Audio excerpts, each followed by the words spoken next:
দিকে তাকাচ্ছি, construction fault, construction fault, construction fault. প্রিয় দেশবাসী, আসসালামু আলাইকুম। আজকে আমরা খুব ভয়াবহ একটি সময় পার করলাম। পুরো দেশেই সম্ভবত ভূমিকম্প পরিলক্ষিত হয়েছে।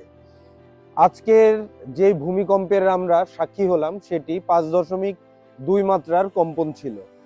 তো এই ভূমিকম্পের ভেতরেই কিন্তু আমরা যথেষ্ট আতঙ্কিত হয়ে গিয়েছি যে কোনো প্রাণহানি হলো কিনা।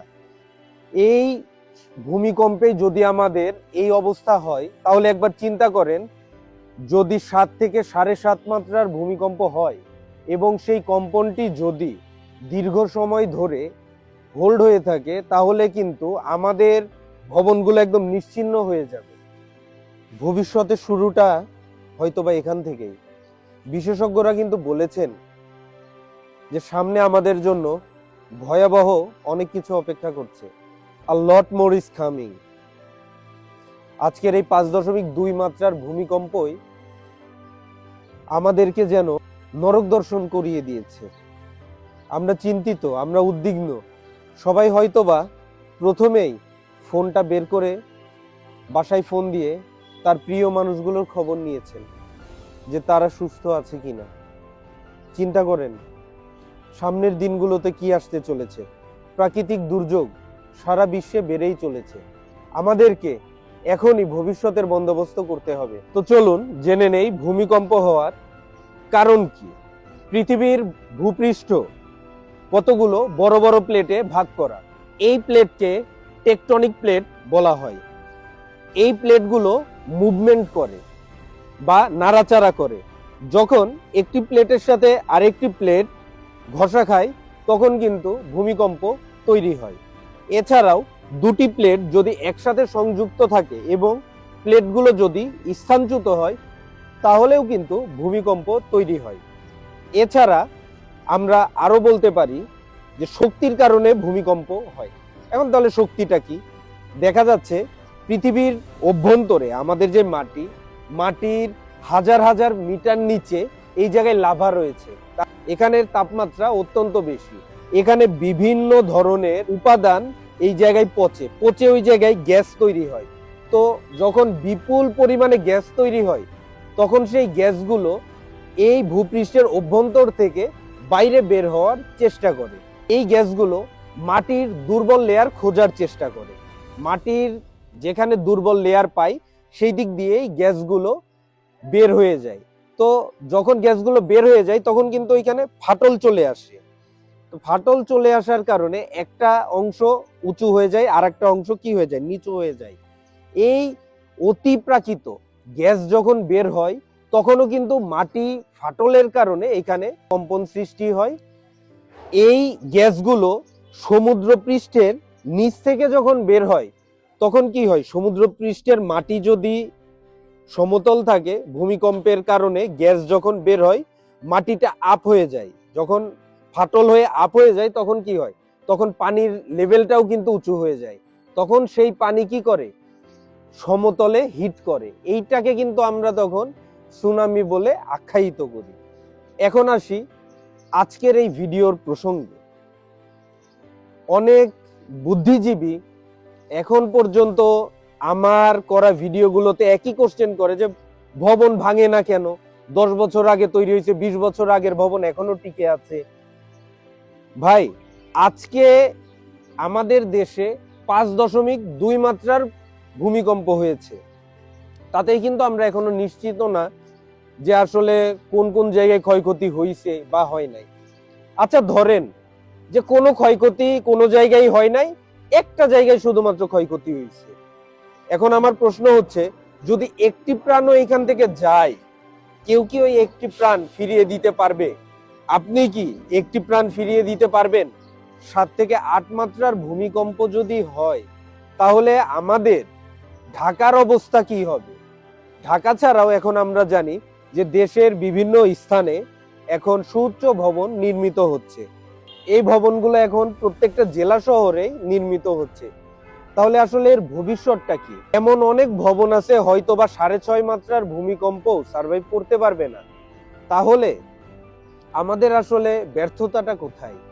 ব্যর্থতা হচ্ছে নিম্নমানের কনস্ট্রাকশন। আমরা অভ্যস্ত হয়ে গেছি নিম্নমানের কাজ করতে।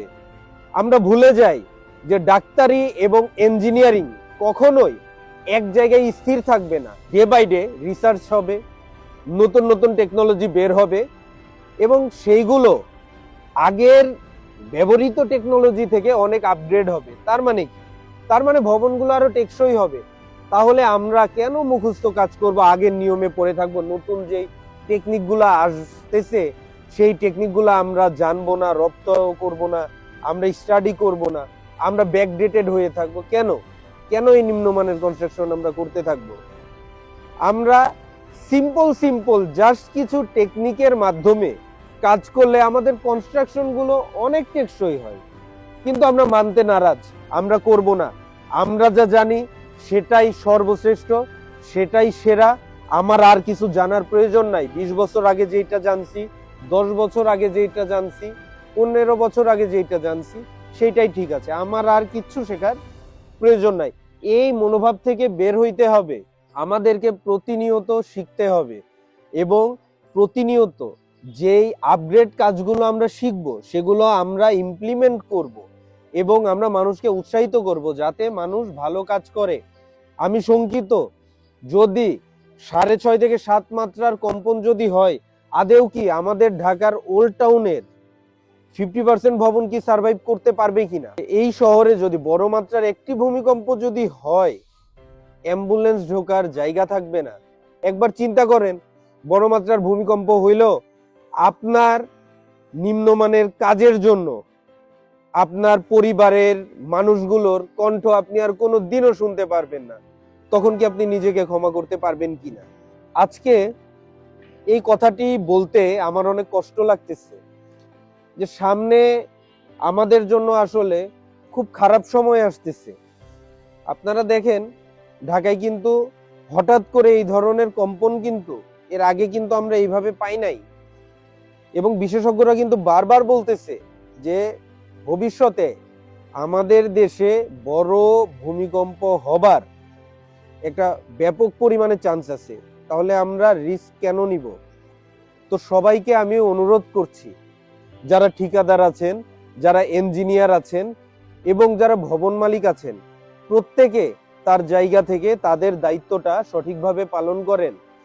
এমন কোনো ছাড় দিয়েন না কাজে, বা এমন কোনো নিম্নমানের কাজ কইরেন না যাতে ভবিষ্যতে প্রাকৃতিক দুর্যোগ হলে নিজেকে আপনারা মাফ না করতে পারেন। আর ভবন মালিকদেরকে বলবো, নিম্নমানের কাজ করা হতে বিরত থাকুন। অনেক ঠিকাদার বা ইঞ্জিনিয়াররা চায় যে সাইটে ভালো কাজ হোক, কিন্তু আপনাদের জন্য পারে না অনেক সময়। কারণ আপনারা কি, যে অমুক এত রেটে করে দিচ্ছে, অমুক তো এত রেটে করে দিতে পারবে, আপনি করে দিতে পারবেন না।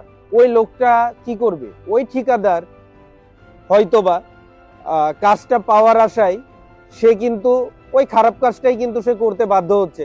কারণ আপনি যেই রেটটা তাকে দিচ্ছেন তাতে তার প্রফিট মার্জিন থাকতেছে না কোনোভাবেই। তাহলে সে ব্যাপক পরিমাণ টাকা ইনভেস্টমেন্ট করে সে তো চাইবে ওইখান থেকে প্রফিট করতে। সব থেকে ভালো হয় আপনারা পরিচিত কোনো ইঞ্জিনিয়ার থাকলে তাকে ডাকেন, বর্তমান রেট সম্পর্কে ধারণা নিয়ে তাকে দায়িত্ব দেন, অথবা তাকে সাথে রেখে ঠিকাদার নির্বাচন করেন এবং রেটটা ঠিকভাবে দেন। রেট যদি কম করেন, কোনো ঠিকাদার ভালো কাজ করতে পারবে না। সাইটে ভিজিটে ইঞ্জিনিয়ারকে নিয়ে আসবেন, ইঞ্জিনিয়ারও লজ্জায় কিছু বলতে পারবে না, সে ভিজিট দিয়ে বলবে না সবকিছু ঠিক আছে, সে চলে যাবে। আপনারা ভিডিওতে দেখতেছেন আমার এইখানে অহরহ যেদিকে তাকাচ্ছি construction fault, construction fault, construction fault. আমরা জানি যে যদি ভূমিকম্পের মাত্রা অনেক বেশি থাকে এবং সেটা যদি টান দিয়ে ধরে রাখে, তাহলে ভবন অবশ্যই কোলাপস করবে, ভবন ফেল করবে। কিন্তু আমরা এটাও জানি যে নিম্নমানের কাজের জন্য ওই লেভেলের ভূমিকম্প না হওয়া সত্ত্বেও অনেক ভবন পড়ে যাবে এবং ঠিকাদাররা, ইঞ্জিনিয়াররা সেগুলো আসলে প্রকৃতির দোহাই দিয়ে চালিয়ে দিবে। তো সবাই সচেতন হন। আশা করব এখান থেকে আমরা শিক্ষা নিয়ে আমরা ভবিষ্যতে যে যেইটুকু খারাপ কাজ করছি, নিম্নমানের কাজ করছি, সেগুলো বাদ দিয়ে দিব এবং ভবিষ্যতের কথা চিন্তা করে আমরা এখন থেকে ভালো কাজ করার প্রতিজ্ঞা করব। সবাই ভালো থাকবেন, সুস্থ থাকবেন। আল্লাহ হাফেজ।